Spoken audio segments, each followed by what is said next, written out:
Success in Nashville for South Carolina. Welcome on into the SEC Unfiltered postgame show. It's Cole Thompson here, breaking down everything that we saw at First Bank Stadium as South Carolina is going bowling in 2024 with a 28-7 victory over Vanderbilt. Real quickly, make sure that you like the video, hit that ring notification down below because we're talking everything about South Carolina, its future moving into the rest of the regular season, plus the rest of the SEC. Day Talk Ball, Sunday Fun Day, the Monday Morning Power Hour, live reactions whenever the college football playoff rankings come out.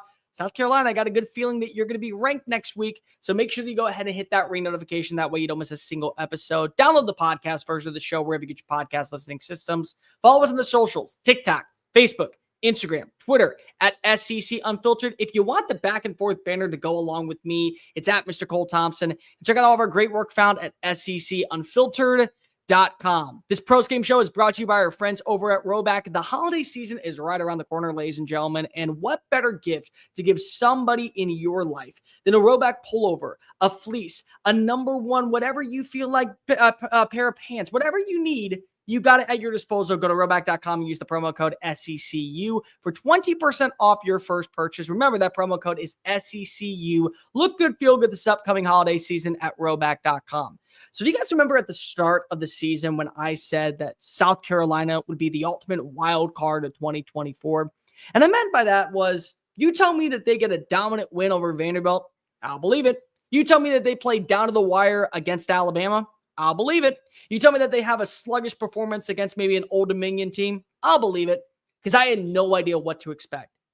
Shane Beamer did.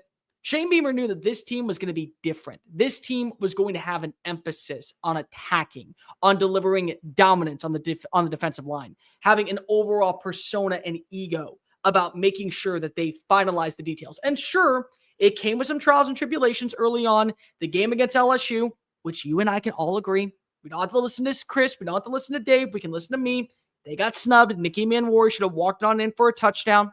And more importantly, they were able to continue that success moving on. They felt the angst, they felt the anger, and now they left no doubt. If you would have told yourself at the start of the year to most national pundits that South Carolina would have been not only bowl eligible going into the last 3 weeks of the regular season, but they'd be bowl eligible before Kentucky, Florida even, Auburn, one of the most overhyped teams going into this year, they would have called you crazy. But not yours truly. I told you this team was going to be different, and they were. 28-7, left no doubt. Another victory over the Commodores. Doesn't matter if it's in Columbia, doesn't matter if it's in Nashville. And finally, you are seeing the trajectory of what this team could be. And how dare those referees leave out South Carolina? Because I'll tell you what, there are not 20 teams I would rather face in the college football landscape than the Gamecocks. There right now are not 15 teams I would rather face in the game than the Gamecocks. They are on the outside looking in, and the rankings would be a little bit different if they just secured one more win. But regardless, they can play the spoiler role. They can, and they spoiled Vanderbilt from getting a win. They kept the trajectory alive. This is the version of Lenore Sellers that you have been waiting to see. This is the version of Lenore Sellers that when everyone was talking about last season, taking on over for Spencer Rattler, you understood it. They absolutely delivered. 14-20, 238 yards, 2 passing touchdowns, added another 38 on the ground. Rocket Sanders, when everyone was talking about this team, adding in the former tailback from Arkansas that was able to deliver dominance for the 2021 season, there were some question marks if he was going to be healthy. When he's healthy, how much can you tell him to slow down? Because if he is just getting started, 126 yards on the ground, 8.4 yards per play, 2 touchdowns, including a 39-yard run, 5 yards per carry. And the wide receivers right now, you do wonder who can be that number one or the number 2 outside of Mazeo Bennett. But Josh Simon stepping on up, big time touchdown in the first quarter, 17-yard score. Correction, second quarter, my apologies. But when you look as well, the defense, it's doing its job. Kyle Kennard, you get the big fumble that was caused by Lenore Sellers. 3 plays later, ball right back as number 5 wanted to go ahead and say, that's mine. Diego Pavia, what was the one thing that you had to do going into this game? Slow him down. You could not allow Baba Yaga, the boogeyman, who was able to get bowl eligibility for Vanderbilt last week, to win with his legs. He didn't. Yeah, he got in the end zone. He absolutely found his way into the end zone. but he only averaged 3.9 yards as a team. His longest run was for 17 yards. Defensively, this was one of the most pristine performances that I have seen from South Carolina this year. And you know what? They're gaining momentum. That's what you want to see moving forward. You want to see continued growth and progress. And so far you have. Tell me right now that you think that South Carolina, if you put them in the college football playoff, would not at least make noise. I'm not saying that they would win the whole thing. I'm not saying that they would find a way to get on in to the semis. What I am telling you is that if you were to have a game at Williams-Brice Stadium on a Saturday night in the middle of December, 9 times out of 10, you're walking away with a win.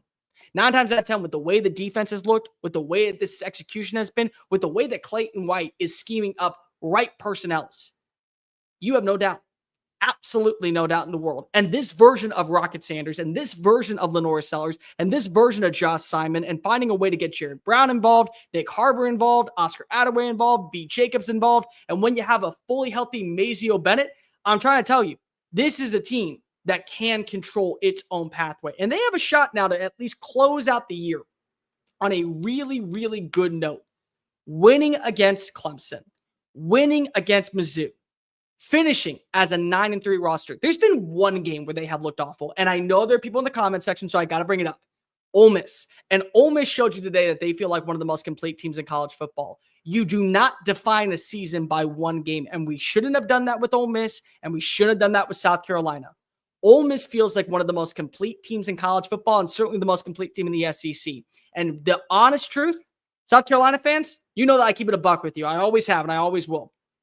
That was a game that was dead in the water before you even got to the second quarter. They were down out of the count. It was 14-0 before you knew you could even blink your eyes. And unfortunately, that's the only game where you can say, we deserve to lose because you never had a shot. But you had a shot against LSU.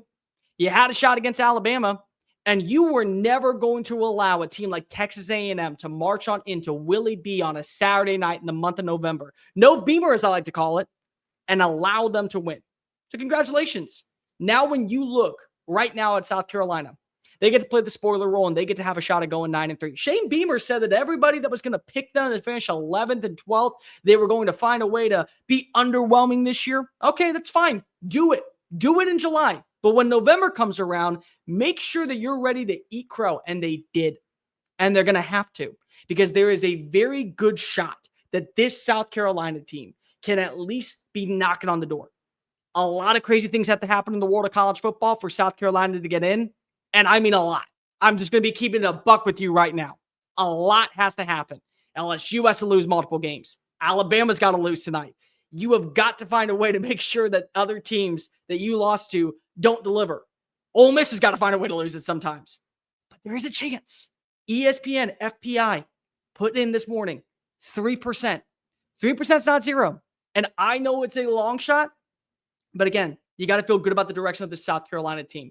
Let's talk about Vanderbilt real fast. Vanderbilt's inability to trust its ground game, 3.9 yards allowed, it hurt them. And South Carolina, again, let's call a spade, one of the best defenses in college football, if not the best defense in college football. When you have to go up against a front seven headline by Tonka Hemingway, Kyle Kennard, and a freshman who is going to deliver in Dylan Stewart, best of luck to you. Say your prayers, and hopefully you find a way to execute. That's just the bottom line. Nicky Manwari in coverage, yeah, that's going to be a hard sell. Jalen Kilgore in coverage, yeah, it's going to be a hard sell. There's so much when it comes to game planning for South Carolina's defense that if you cannot find consistency, it's going to be a problem. And that was the case today. Diego Pavia, he did ran for 65 yards. He was 16-31 passing, 166 yards. They struggled to connect on third down. One of the biggest elements that has been there for all the season with Vanderbilt football has been their ability to win on third down. You can't say that today. One team was 9-12. The other team was 6-13. Fourth down efficiency, 0 for 2. You look at the way that South Carolina's offense played. They averaged more yards per pass. They averaged more yards per run. They had fewer penalties. They both had the same amount of turnovers, and they owned the time of possession. All areas in weeks past, where you watched as Vanderbilt was able to execute, whether it was on the road in Jordan-Hare Stadium against an Auburn squad, where somehow Diego Pavia owns real estate and probably owns the state of Alabama. Honestly, Kay Ivey, I hope you know this right now. You have lost your seat. Just whenever he's done playing college football, you got to go ahead and move on out as the governor because he now owns the state. and they weren't able to get the job done at times against Georgia State. Those are the only times where this year, you think about that. Today and against Georgia State, they weren't able to win in the areas of strength. That has been the bread and butter. South Carolina beat them at their own advantages multiple times. And because of that, now they're going to be sitting at 6-4. Now, here's the good news if you're Vanderbilt. You're in the bowl eligibility. You go to a bowl game this year. People knew that. Isn't that a good thing for you? You want to make sure that you were in that conversation. You were able to kind of go ahead and deliver. You had an overall exceptional performance against teams like Alabama. You had an overall exceptional performance against Auburn. People were talking about Vanderbilt as, once again, being the laughingstock of the SEC. The times have changed. They have. And here's the beauty, and I brought this up multiple times in the past, and you guys know what I'm talking about.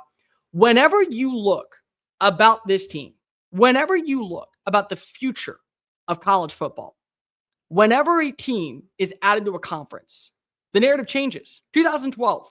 Everyone remember Arkansas coming off of a signature win against who was it? Oklahoma. Was it Oklahoma? I'm blanking. But it was in 2011, and then they got rid of Bobby Petrino. They were a top 5 team that year. What have we said about about Arkansas since? Underwhelming, struggling at times, not able to find the execution. What have we said about Alabama? Still consistent. What have we said about Mizzou? Mizzou actually was able to get a win and go to the SEC title game twice before we ever saw Texas A&M go. And Texas A&M, they set the statement in year 1 by getting a win over Alabama. Yet still, narratives change. Narratives can change for Vanderbilt at this point. They still can be one of the best teams in the SEC moving forward. They have a good game plan. They have a good identity. Diego Pavia just sued the NCAA for another year of eligibility. Do you think anybody wants to take on number 2 as the number 1 threat out in Nashville? Probably not. But I can tell you what, Vanderbilt still has a good trajectory moving forward. And they can close out their season on a strong note. Games against LSU, games against Tennessee. Back in 2022, the last 2 games of the regular season, South Carolina spoiled a shot for 2 programs to go to the college football playoff. Maybe Clark Lee is Shane Beamer 2022, where he's able to go ahead and puff out his chest. 8-4 season, an overall top 25 finish. And the game against South Carolina is just one that you have to go ahead and call a wash. South Carolina has shown you time and time again that they can be one of the more consistent teams in college football when they want to be. And more importantly, now that they have this type of MO, now they're bowl eligible, they got nothing to lose. Seriously, when you think about South Carolina at the end of the season, games against Clemson, the FCS school, I think it's a Citadel. Please tell me if I'm wrong. I know I probably am. And Missouri, we have no idea what to expect. What if Brady Cook can't play? Okay, well, that's still a win for you. So they got 7 wins. Clemson, have you been impressed by them this year? I haven't been. Multiple times where they've at least showed some bit of growth. Wofford is the team, thank you. And that's another win. So congratulations. 9-3 is 100% on the horizon, without a doubt. Especially if this is the version we get of Rocket Sanders. Especially if this is the version we get of Lenore Sellers. Especially if this is the version we get of the defense week in and week out. Let's not get too far ahead of ourselves. They still have to deliver. They still have to put on the performances that we saw today, the one that we saw against Alabama, the one that we saw against Texas A&M. But there is something about November football in Columbia, South Carolina. And you know what I'm talking about. It just gets a little bit more indicative. I know they call it Cocktober. I completely understand it. But it really is no Beamer where things start to actually gain momentum. I'll tell you what. There are very few teams that you want to be playing against. And if you believe right now that South Carolina in a rematch against LSU, a rematch against Alabama, a rematch against Ole Miss would not at least deliver somewhat of a better performance, crazy. Absolutely crazy. This is one of the top 15 teams in college football, and the rankings won't say it, but you in your heart, you internally, you who watch this sport religiously the way that I do, you know it. You know that absolutely there is not many teams that you want to face off against. Certainly not 20. Maybe not even 15. But let me know in the comments section down below. Like, rate, review, subscribe. What did you think of this South Carolina win? They're going on to bowl eligibility. They have a shot to close out the year. And Vanderbilt, you still have a shot to play the spoiler role for 2 teams ranked inside the top 25. Make sure that you're following us on the social accounts, TikTok, Facebook, Instagram, Twitter at SEC Unfiltered. Follow me at Mr. Cole Thompson. Check out the podcast version of the show, and make sure you check out all of our great work found at secunfiltered.com. Cocktober is over. No Beamer has begun, and South Carolina going bowling, but Vanderbilt, you also have a little bit more to play for. Until next time, peace.